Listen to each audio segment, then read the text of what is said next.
ओम शांति।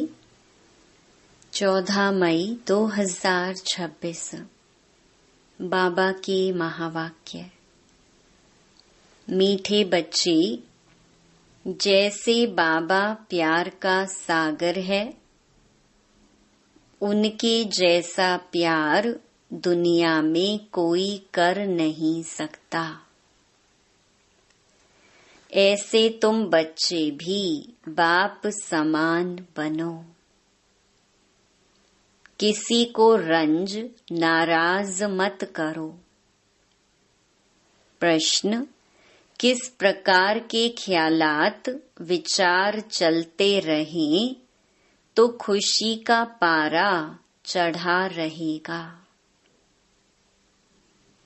उत्तर: अभी हम ज्ञान रत्नों से अपनी झोली भर रहे हैं, फिर यह खानियां आदि सब भरपूर हो जाएंगी। वहां सतयुग में हम सोने के महल बनाएंगे। दूसरा, हमारा यह ब्राह्मण कुल उत्तम कुल है। हम सच्ची सच्ची सत्य नारायण की कथा, अमर कथा सुनते और सुनाते हैं। ऐसे ऐसे ख्यालात चलते रहें तो खुशी का पारा चढ़ा रहेगा। ओम शांति। बच्चे बाप की याद में बैठे हैं।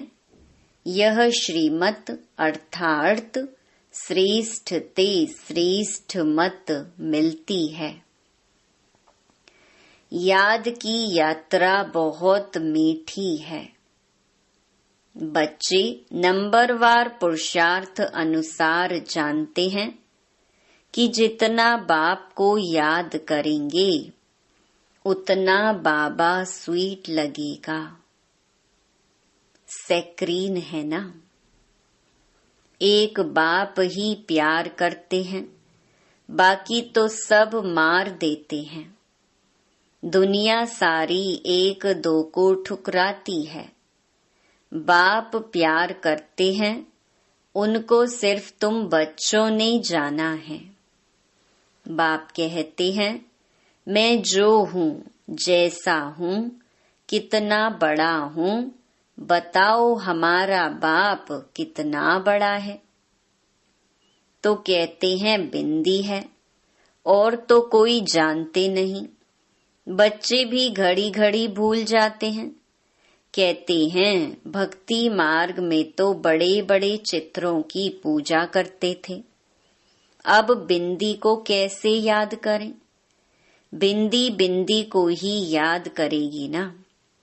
आत्मा जानती है हम बिंदी हैं, हमारा बाप भी ऐसे है।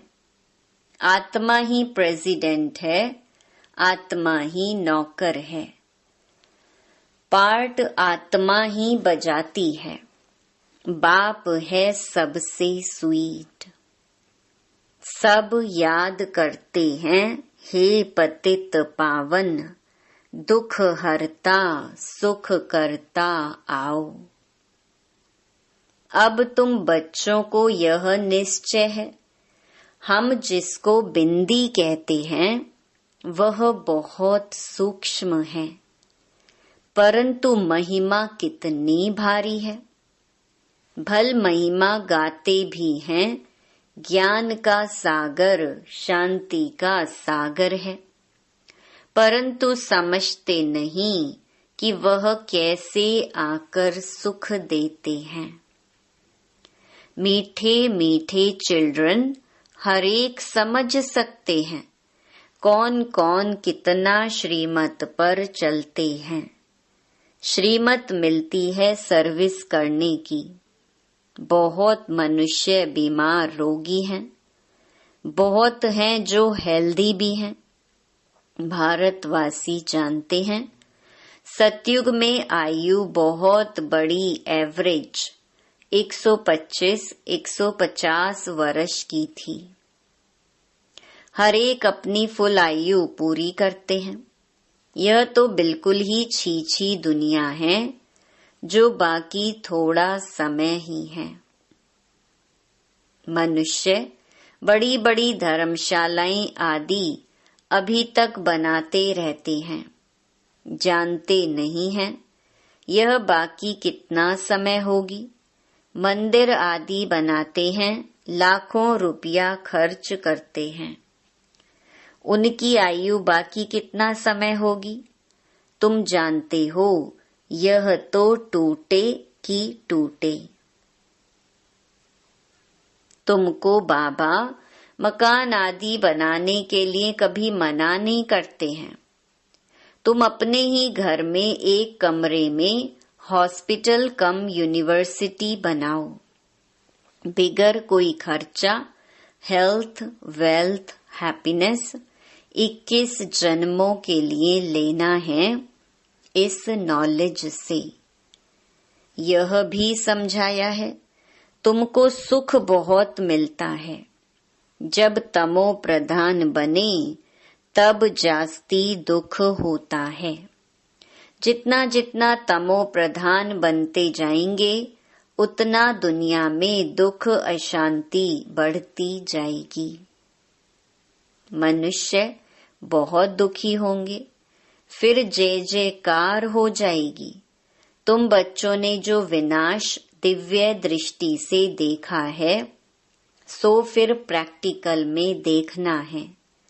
स्थापना का साक्षात्कार भी बहुतों ने किया है। छोटी बच्चियां बहुत साक्षात्कार करती थीं, ज्ञान कुछ भी नहीं था।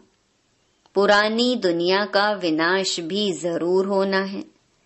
तुम बच्चे जानते हो बाप ही आकर स्वर्ग का वर्षा देते हैं, परंतु बच्चों को फिर पुरुषार्थ करना है ऊंच पद पाने का।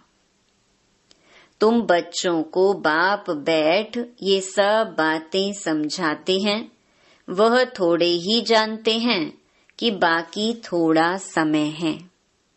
बाप कहते हैं मैं हूँ दाता, मैं तुमको देने आया हूँ। मनुष्य कहते हैं पतित पावन आओ, आकर हमको पावन बनाओ। बाप कहते हैं पहले तुम कितने समझदार थे, सतो प्रधान थे, अभी तो तमो प्रधान बन पड़े हो।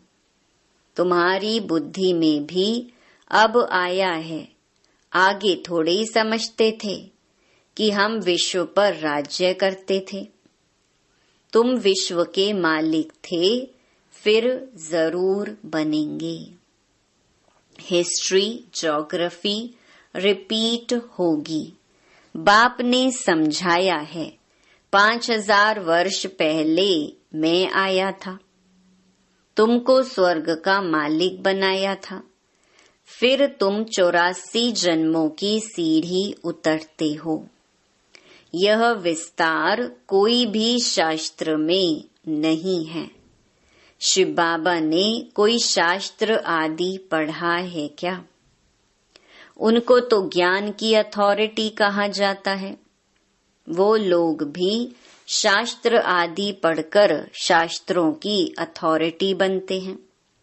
वह भी तो गाते हैं पतित पावन आओ। गंगा स्नान करने जाते हैं, वास्तव में यह भक्ति है ही गृहस्थियों के लिए। बाप बैठ समझाते हैं, उनको भी पता नहीं कि सद्गति दाता कौन है। बाप समझाते हैं तुम मुझे बुलाते भी हो, हे पतित पावन आओ। मैं तुमको पावन बनाता हूँ, मैं तुमको पढ़ाने के लिए आता हूँ। ऐसे नहीं कि हम पर कृपा करो, मैं तो टीचर हूँ, तुम कृपा आदि क्यों मांगते हो? आशीर्वाद तो अनेक जन्म लेते आए हो। अब आकर माँ बाप की मिल्कियत का मालिक बनो और आशीर्वाद क्या करेंगे। बच्चा पैदा हुआ और बाप की मिल्कियत का मालिक बना।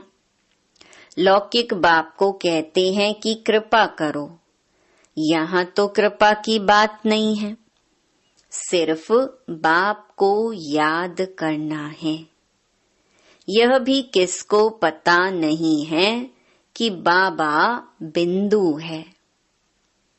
अभी तुमको बाप ने बताया है, सभी कहते भी हैं परम पिता परमात्मा, गॉड फादर, सुप्रीम सोल।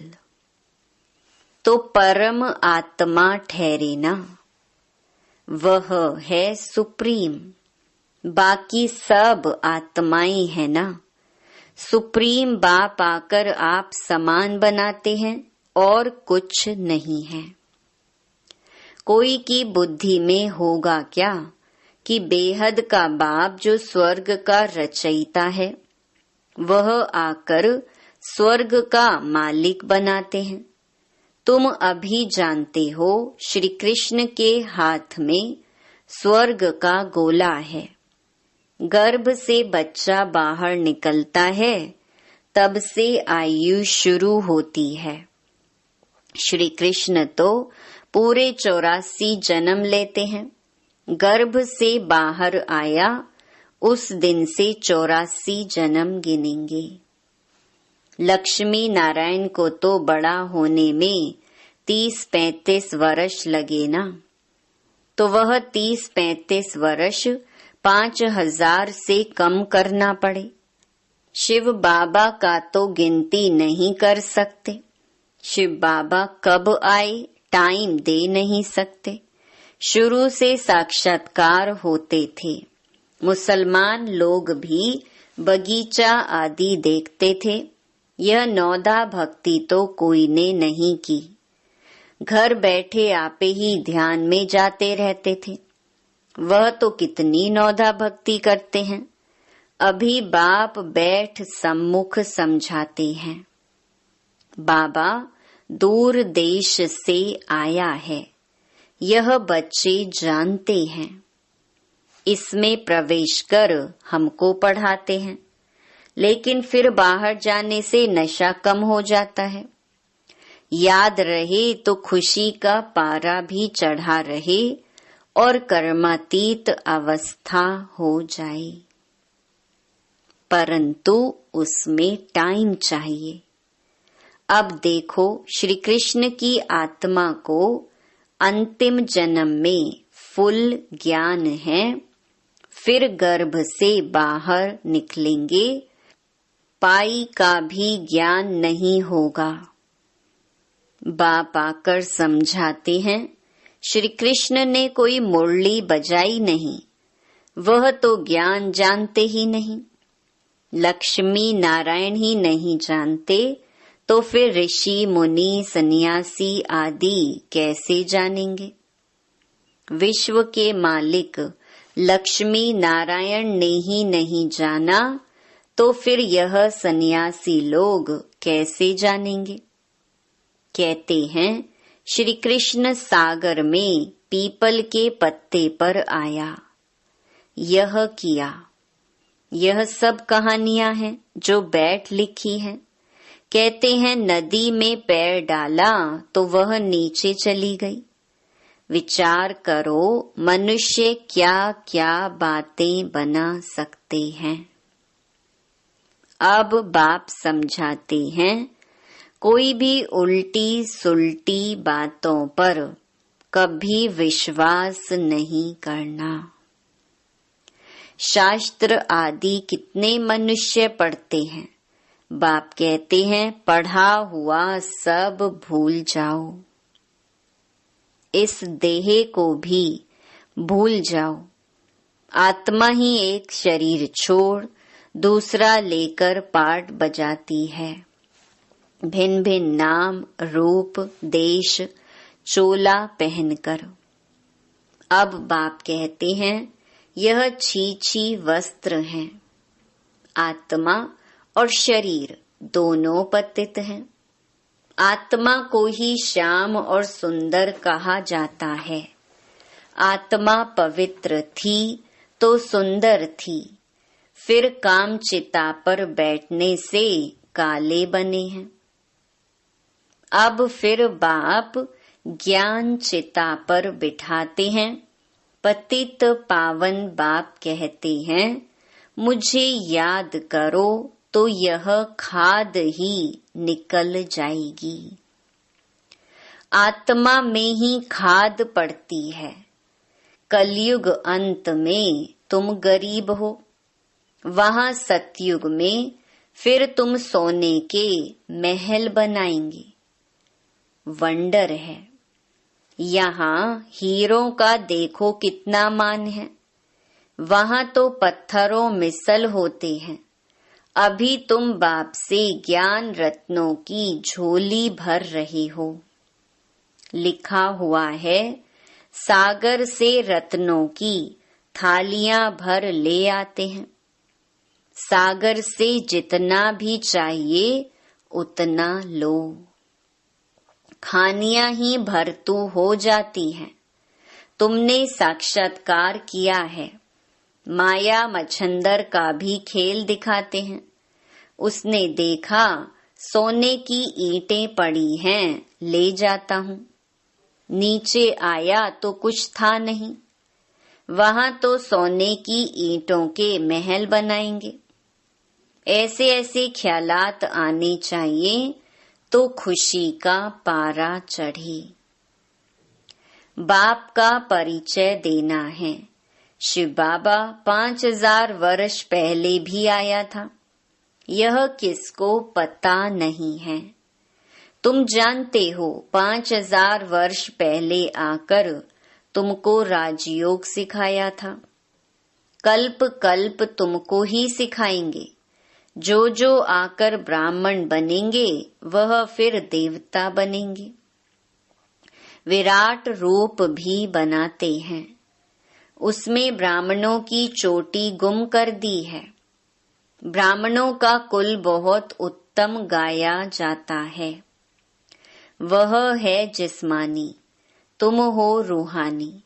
तुम सच्ची सच्ची कथा सुनाते हो। यही सत्य नारायण की कथा अमर कथा है। तुमको अमर कथा सुनाए अमर बना रहे हैं। यह मृत्यु लोक खत्म होना है।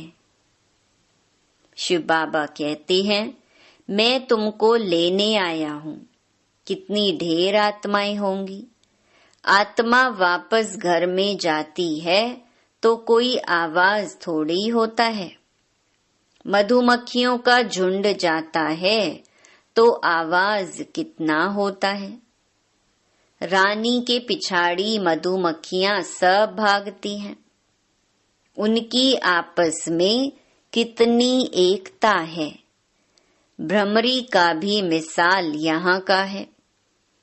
तुम मनुष्य से देवता बना देते हो। पतितों को तुम ज्ञान की भूं भूं करते हो तो पावन विश्व का मालिक बन जाते हैं। तुम्हारा है प्रवृत्ति मार्ग। उसमें भी मेजॉरिटी माताओं की है, इसीलिए वंदे मातरम कहा जाता है।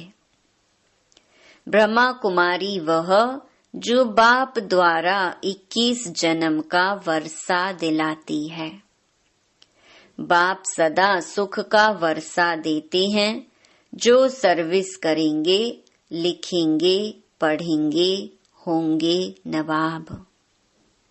राजा बनना अच्छा व नौकर बनना अच्छा। पिछाड़ी के समय तुमको सब मालूम पड़ जाएगा हम क्या बनेंगे। फिर पछताएंगे हम श्रीमत पर क्यों नहीं चले। बाप कहते हैं फॉलो करो। ऐसे भी नहीं कोई एक कमरा दे देते हैं सेंटर के लिए, खुद मीट आदि खाते रहते हैं।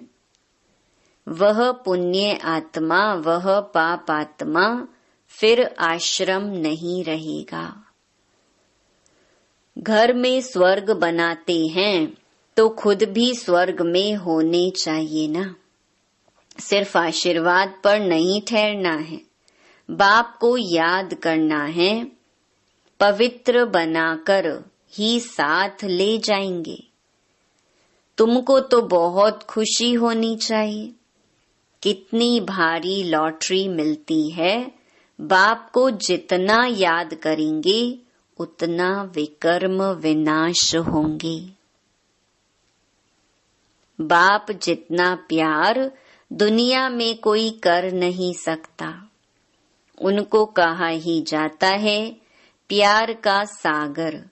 तुम भी ऐसे बनो। अगर किसको दुख दिया, रंज, नाराज किया तो रंज होकर मरेंगे। यह कोई बाबा श्राप नहीं देते हैं, समझाते हैं। सुख दो तो सुखी होंगे। सबको प्यार करो। बाबा भी प्यार का सागर है। अच्छा, मीठे मीठे सिकी लधे बच्चों प्रति माता पिता बाप दादा का याद प्यार और गुड मॉर्निंग। रूहानी बाप की रूहानी बच्चों को नमस्ते। धारणा के लिए मुख्य सार। पहला, किसी भी उल्टी सुल्टी बात पर विश्वास नहीं करना है। जो भी उल्टा पढ़ा है उसे भूल अशरीरी बनने का अभ्यास करना है। दूसरा, सिर्फ आशीर्वाद पर नहीं चलना है, स्वयं को पवित्र बनाना है। बाप को हर कदम में फॉलो करना है। किसी को भी दुख नहीं देना है, नाराज नहीं करना है। वरदान, सच्ची लगन के आधार पर और संग तोड़ एक संग जोड़ने वाले संपूर्ण वफादार भव। संपूर्ण वफादार उन्हें कहा जाता है जिनके संकल्प व स्वप्न में भी सिवाय बाप के और बाप के कर्तव्य व बाप की महिमा के, बाप के ज्ञान के और कुछ भी दिखाई ना दे। एक बाप, दूसरा ना कोई। बुद्धि की लगन सदा एक संग रहे तो अनेक संग का रंग लग नहीं सकता। इसीलिए पहला वायदा है और संग तोड़ एक संग जोड़। इस वायदे को निभाना अर्थात संपूर्ण वफादार बनना। स्लोगन, सत्यता की स्वस्थिति परिस्थितियों में भी संपूर्ण बना देगी। ये अव्यक्त इशारे। सदा अचल अडोल एकरस स्थिति का अनुभव करो। हम ऊंचते ऊंच बाप के बच्चे हैं। यह याद रहने से एकरस अवस्था रहेगी। जब एक से संबंध रहता है तब अवस्था भी एकरस रहती है। अगर और कहाँ संबंध की रग जाती है तो एकरस अवस्था नहीं रहेगी। तो एकरस अवस्था बनाने के लिए सिवाय एक के और कुछ भी देखते हुए ना देखो। अच्छा, ओम शांति।